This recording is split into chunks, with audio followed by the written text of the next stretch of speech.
Hey, RC enthusiasts, this is Rob DeLeon with the DeLeon Garage Collection, and you read the title right. We are going to be playing with some dolls. We're also going to be drinking some tequila here in my nerd cup and talking to my buddy over here, R2, and he might join us a little bit later because he's got a lot of things to say. And then we're going to be doing some doll dress up. We've got some jersey here. We got a jersey, and we've got some little pants here, right? And so you're probably wondering, what the heck are we talking about? Well, let me turn the camera around and we'll show you. Born to run, baby. Born to run. Welcome to the DeLeon. So this is what we are talking about. This is the Promoto motorcycle by Losi. And this thing is, I would guess you would call this like maybe quarter scale. Here's my hand. You can see how big it is. The sucker's pretty big. But this motorcycle comes here in 3 different colors. You can either get it in red, which I would assume is probably like a Honda. You get it blue, like a Yamaha, or green, like Kawasaki. But what I'm going to be doing today is I'm going to be changing out the plastics to orange to make it look like a KTM bike. And then we're going to be changing out the jersey to this black jersey. And at some point, I probably won't be able to do it today because I don't have it. But we're going to be doing this bike up like a Supermoto. And we have a street tire right here. This is a street tire for the back, but I haven't gotten the front tire yet. So I could basically run this on the street and have the full usage of street tires and not these knobby tires. What do you think about that, R2? Yeah?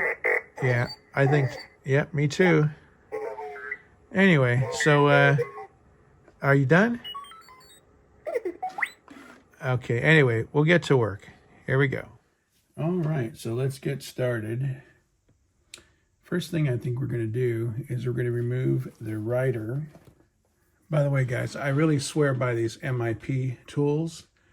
The metal they use in these is extremely hard, and it doesn't tend to round off. I had another set from a Chinese company, and they didn't last very long before they started rounding off. Eventually, they started stripping out my screws, and so I stopped using those. So I believe that comes out, and this one comes out. Let's see if he's tight in here. Okay, that's just pinned in right there. And then let's see, I think he's just pinned in over here as well. If we look right under here under the jersey, there is what looks to be a pin, kind of like your typical body pin on like an RC car body. So we're going to go ahead and get rid of this pin here, and there's the pin.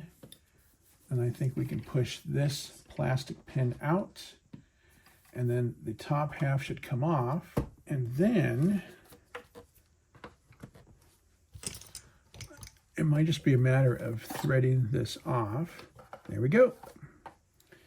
Okay, so we're going to go ahead and swap out the jersey. If you're going to get some optional parts for anything you have, whether it's RC or whether it's for slot cars or anything else, you try to get those up front when they're still available, because once they're not available, then they become very expensive if you have to buy them on the secondary market. We're literally playing with dolls, guys.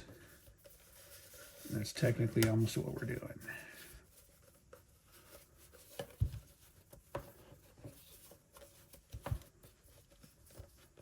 Well, that's not a good look. And there we go. And that is just basically the lower half section, as you can see. It's kind of a black rubberized plastic. This is kind of meant to really take a beating, consuming.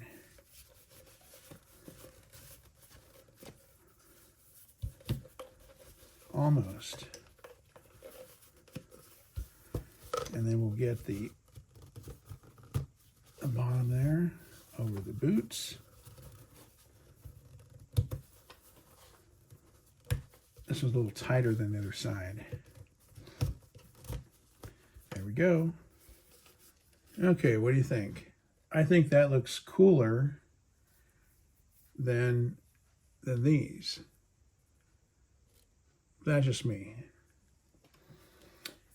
And now we're going to go for the torso. I'll just kind of set him right back on here for a moment because I think we're going to want to keep him off when we take all the plastics off. So the zipper starts at one corner, comes all the way down. Let's see if it detaches completely. It might. There it is. Okay, so it does. And then this can just basically unravel. Get those over the gloves. And as far as I know, there's a lot of different color options for these riding jerseys. This one happens to be the one that comes with the red bike. There's another one that comes with the blue bike, and I think that one's kind of blue and pink or something like that. And the green one, which is a special edition, that one comes with a totally different color. But since I decided to do this with orange plastics, I felt that maybe the just a black riding jersey would probably be the most appropriate for that color, and then work it that way. And by the way, the arms are movable. Looks like so are the wrists, but although you don't want to be moving them because they have to be attached to the handlebars. So, and I'm pretty sure the head also can be removed, but we're not going to do anything with that. I think we'll just, and that's kind of a rubberized plastic as well. You see that? So, okay, let's see what we can do here. Let's go pop that on. That opening is really tight, really tight. Let me see if it's going to be able to open up a little bit. It's going to have to stretch out a little bit. Let me get this arm in, get it beyond the elbow, get it over the shoulder. And then let's see if we can do this side too. Okay, that looks like it's about right. And now we're going to zip it up. There we go. And we're going to go all the way to the top.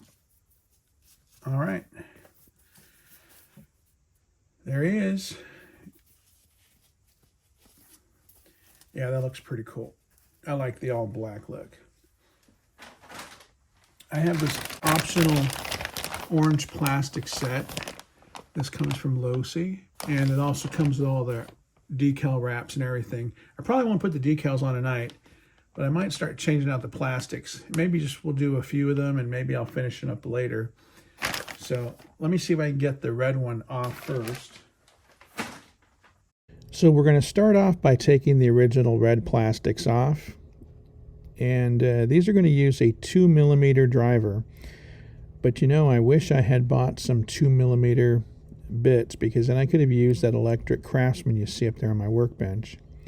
I don't know why I didn't buy the bits, but I think I need to put that on my Christmas list for this year.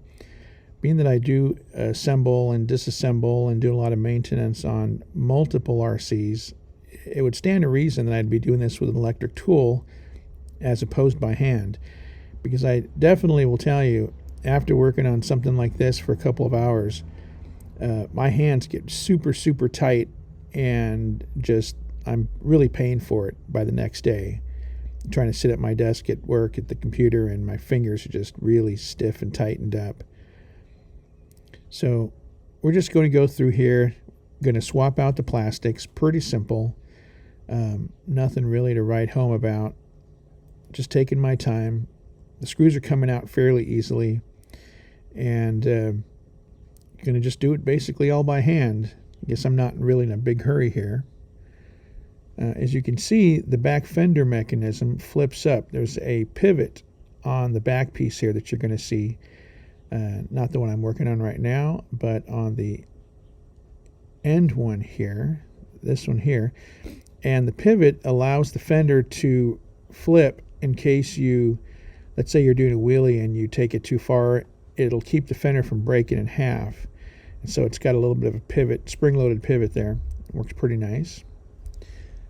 And you can see that underneath these fairings here, you can see that there's the on button and the reset button that's kind of tucked in there. It's really a nice setup that they did. They really thought of everything when they put this bike together. You can see the color change is already looking completely different. And I'm really liking the orange. Glad they came out with that. I'm going to put the other red one away and just save it as a backup. I'm assuming in a few years you won't be able to find any of these plastics anywhere, so that'll make it nice where if I decide I want to put it back to its original condition and maybe just store it or display it, I can basically have what kind of looks like a new bike. But for now, the orange is really intriguing me. I like the color of orange. I like it on a lot of things. I like it on my slot cars, on my Hot Wheels, on this.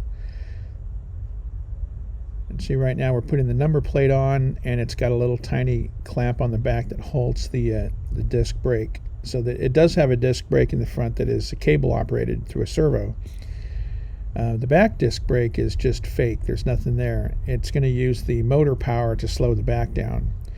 So they kind of work in conjunction with each other. I'm assuming the servo and the throttle control are both paired, and they work off each other so the bike slows in a coordinated manner, kind of the way you would want to slow a real bike down.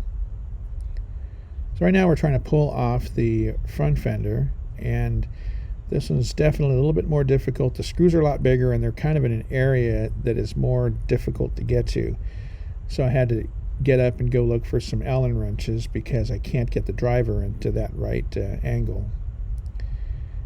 So I think I found some Allen wrenches here, and we're going to go ahead and see if we can pull this off. I'm going to try this book of Allen's first and see if I can get it done.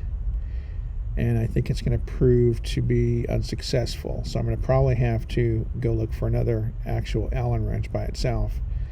Otherwise, this is going to take me hours to do. I'm going to try to pull off the wheel at first. I'm going to realize, no, the wheel's on really tight, and I'm not going to want to mess with that.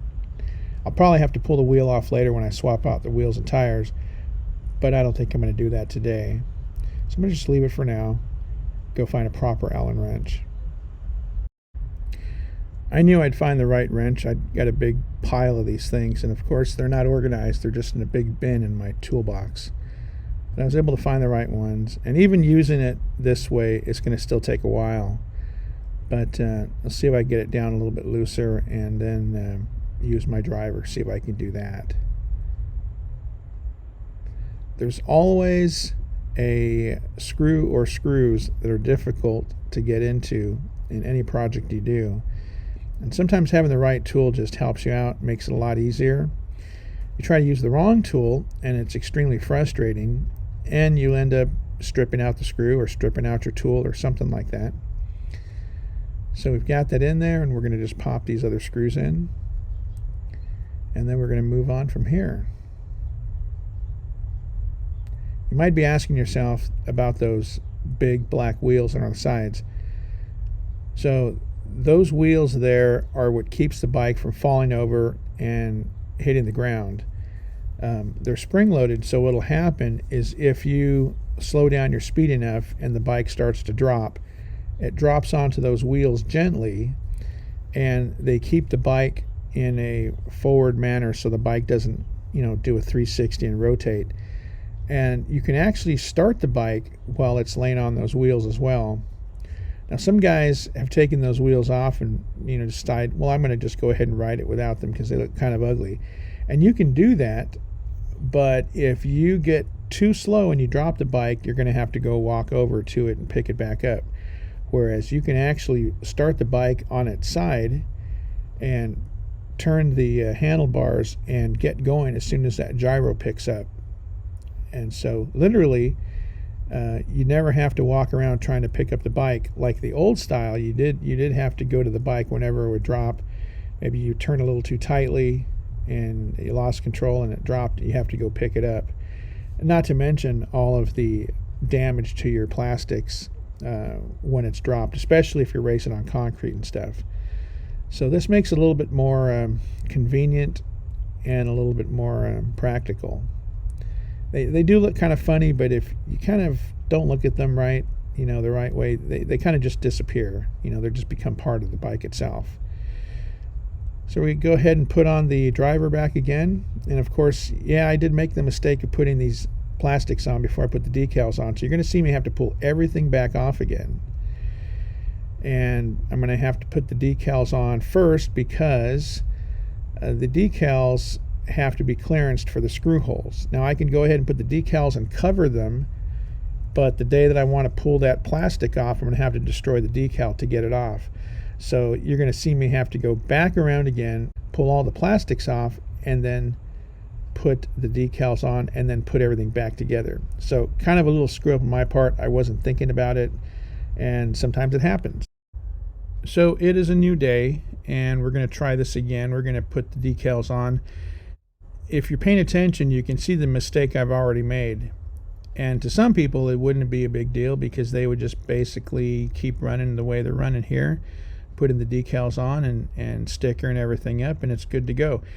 But the thing that I wasn't thinking about is possibly having to take these plastics off in the future for, let's say, either maintenance or the replacement of parts. Let's say they get broken or any other reason.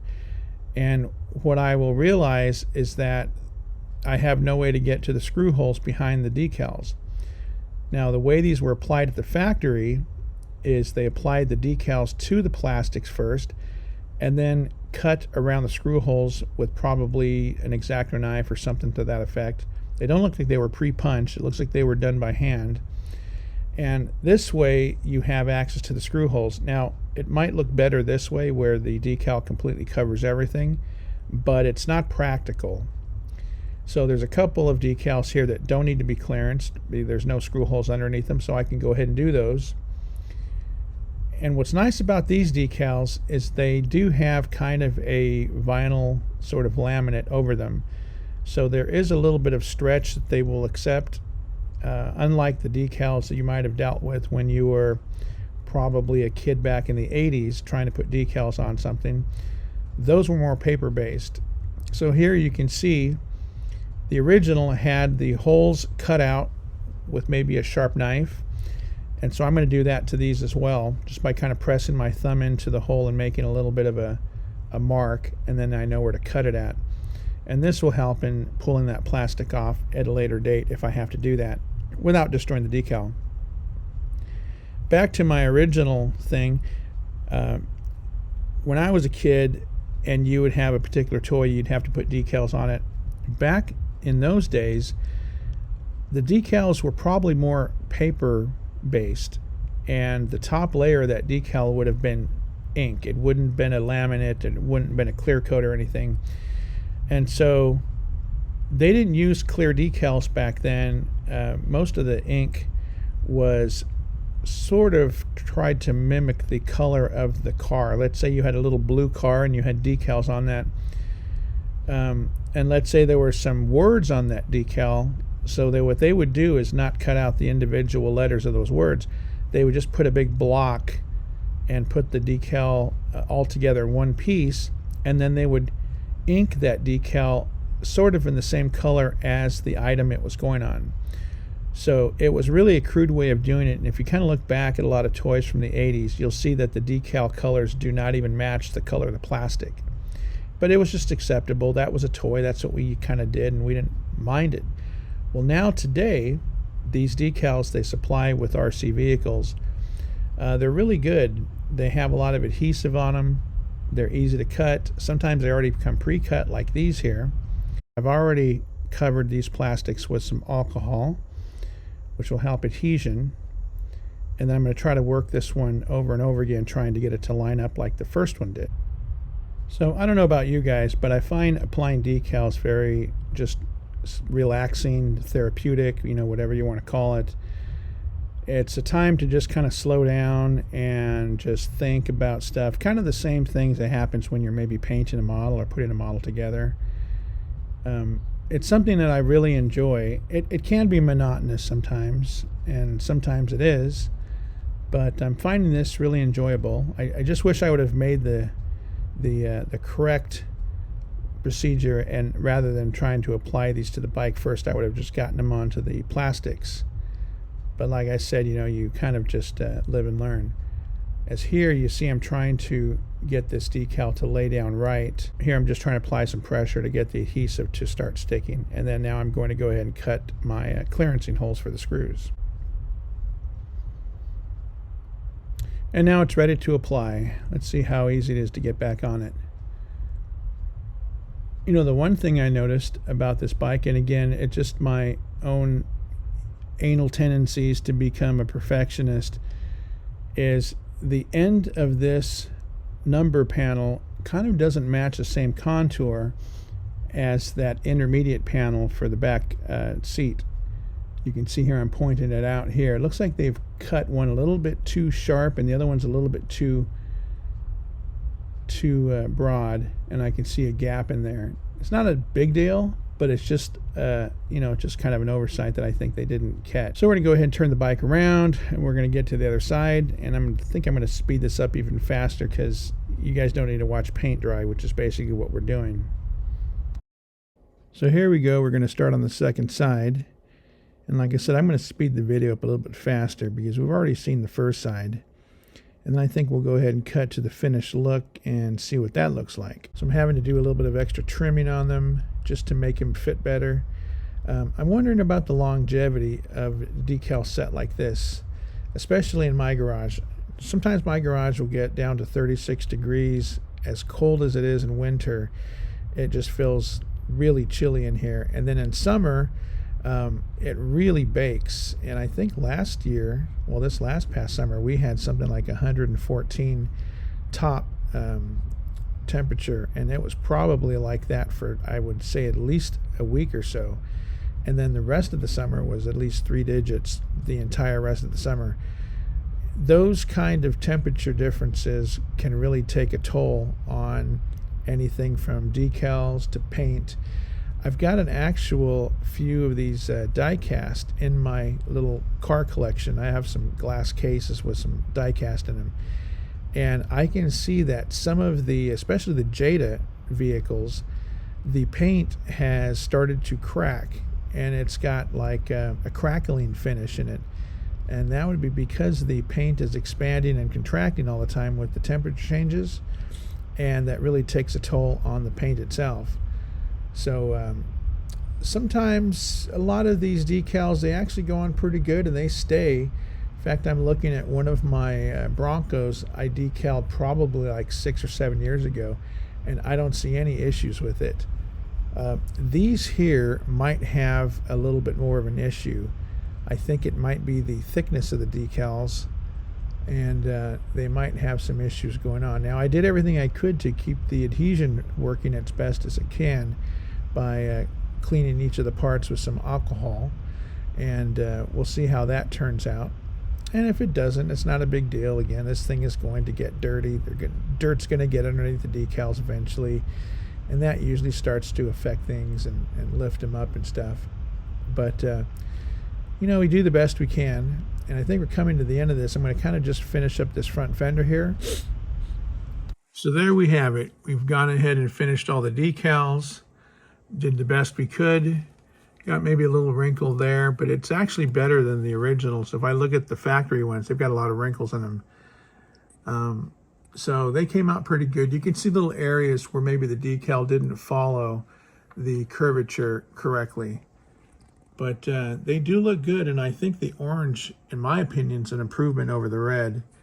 And I like the, I guess you would call that the livery with the checkered flags on this one, better than the one that the red had.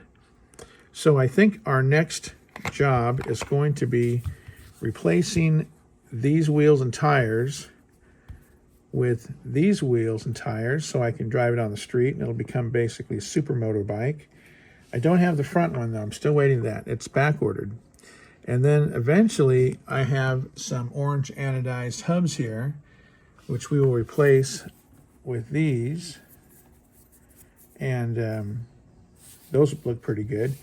And then we're going to basically have ourselves a street bike. And I think eventually at some point I might swap out the back tire with a paddle tire. I think they just came out with a paddle. And we'll put that on and maybe take it to the sand and see how it operates on the sand.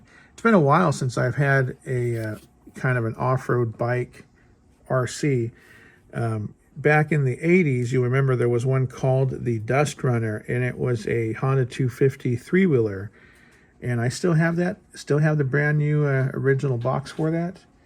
But unfortunately, those tires are all dried out and cracked. Wish I could get another set of them, because I definitely would get that thing back on the road. It wasn't very fast. It was kind of a little Shinsei brand toy, but it sure was neat. And so I'll show you pictures of the original red bike and now what we have here, and we can take a look to see the difference. All right, guys, thanks for watching. I know it was a long video, but I finally got it done, and I'm pretty happy with the job. So with that said, I will talk to you guys later. Thanks for watching, and take care.